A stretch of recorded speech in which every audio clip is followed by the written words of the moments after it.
এরপর একটা ব্লু আপনার হচ্ছে গুজরাটি শাড়ি, হ্যাঁ, ব্লুর সাথে খুব সুন্দর একটা ফিরোজা কালার, সাথে এরকম টার্সেল করা আছে, উপরে পাইপিং করা আছে, একটা লাইট ফিরোজা আর একটা ডিপ ফিরোজাতে কাজ করা, গুজরাটি কাজ করা। এবং যেটা হচ্ছে পুরো শাড়িটা আমি আপনাদেরকে দেখাই দিচ্ছি। এই হচ্ছে ফুল শাড়ি, যেটা প্রাইস হচ্ছে, এটা প্রাইস আমি রাখবো 3000 টাকা। হ্যাঁ, এটা একটু ভালো করে শুনে অর্ডার করবেন।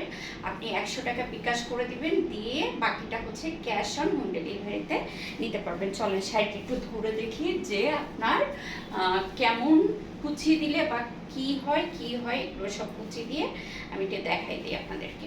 ওয়েট, ব্রাইট কটনের উপরে আছে। কয় হাত আমি একটু আপনাদেরকে মেপে বলবো। এই হচ্ছে শাড়িটা। হ্যাঁ, একটু জলদি করে অর্ডারটা করে ফেলতে হবে, যেহেতু হচ্ছে মাত্র এক পিস আছে গুজরাটি ওয়ার্কের মধ্যে। ঠিক আছে, গুজরাটি ওয়ার্কের মধ্যে